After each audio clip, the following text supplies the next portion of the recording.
اب ایک سچا واقعہ بھی سنیے، تھوڑا لطیفہ بھی ہے لیکن حقیقت جہاں ہے۔ انڈیا کا ایک مولانا ایک گاؤں گیا، دیکھا گاؤں میں کوئی مسجد نہیں، ہیں سارے شیعہ۔ کہ بھائی مسجد کہاں ہے، وقت نماز ہے۔ کہ مولوی صاحب ہم مسجد نہیں جاتے۔ کیوں نہیں جاتے؟ کہ مسجد علی کا مقتل ہے۔ تو کہ بھائی نماز نہیں پڑھو گے تو جنت میں کیسے جاؤ گے؟ کہ ہماری نماز تو بتایا گیا کہ علی علی کرنا ہے،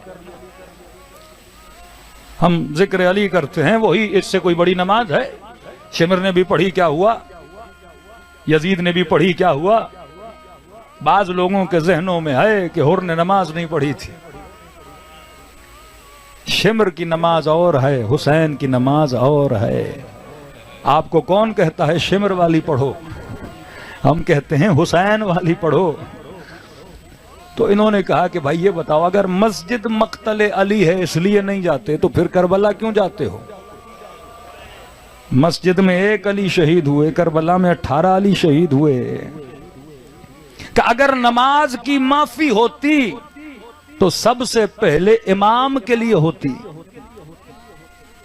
نماز کی معافی نہ نبی کے لیے نہ امام کے لیے تو امتی کے لیے کیسے ہو سکتی ہے؟ جب سمجھایا باتیں دماغ میں بیٹھیں کہ مولوی صاحب پہلے پتہ نہیں تھا، اب آپ نے بتایا ہے تو چلے سکھا بھی دیجئے، پڑھا بھی دیجئے۔ انہوں نے کہا ٹھیک ہے، جماعت بڑی آسان ہے، میں آگے کھڑا ہوتا ہوں، پیچھے کھڑے ہو جانا، پھر آہستہ آہستہ دوسری نماز سکھاؤں گا۔ کہ پھر چلیے مولانا صاحب نماز پڑھائیے۔ انہوں نے کہا بھئی ایسے نہیں، پہلے وضو تو کرو۔ کہ وضو تھوڑا ہمیں صحیح نہیں آتا، ذرا آپ وہ بھی سکھا دیں۔ اب مولانا کہیں 400 لوگ گاؤں کے، ایک ایک کو وضو سکھاؤں تو میری نماز بھی نکل جائے۔ تو میں نے کہا کام کرو، گاؤں میں کوئی نہر ہے؟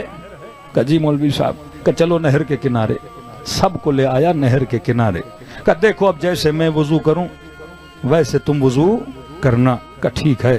مولوی نے قلی کی، انہوں نے قلی کی، ناک میں پانی پانی، چہرہ دھویا چہرہ دھویا، سیدھا بازو الٹا بازو۔ سارے گاؤں والے دیکھتے رہے کہ مولانا جیسے وضو کر رہے ہیں یہ ویسے وضو کرتے چلے گئے۔ اب مولانا نے کہا دیکھو بھائی ہم مسا کرتے ہیں۔ سارے گاؤں نے کیا کیا؟ مسا کیا۔ اب کیونکہ مولانا وضو سکھا رہے تھے، پانی بھی گر رہا تھا اور نہر کے کنارے کیچڑ ہو گئی۔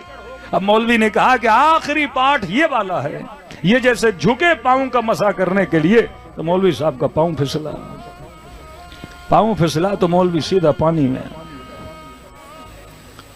قوم تھی جاہل، قوم کیا تھی؟ جاہل۔ انہوں نے سمجھا کہ یہ وضو کا آخری پارٹ ہے، اس کے بجائے کہ مولانا کو نکالتے، وہ ڈوب رہا تھا بیچارہ، انہوں نے کہا یہ آخری پارٹ ہے کہ ہم نے پانی میں جانا ہے۔ کہ 400 کے 400 لوگ پانی کے اندر چلے گئے۔ تو میرے عزیز اب جاہل قوم کے خطیب پھسلتے ہیں تو پوری قوم پھسل جاتی ہے۔ فرمایا اگر بچنا چاہتے ہو تو کیا حاصل کرو؟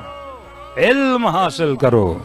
یہ علم ہے جو انسان کی دنیا بناتا ہے، یہ علم ہے جس نے حبیب کو حبیب بنایا، یہ علم ہے جس نے سلمان کو سلمان بنایا۔ نسلوں کو علم دو، صرف نمازی اور نماز کا ظاہر نہ بتاؤ، ہر عبادت کا باطن بتاؤ۔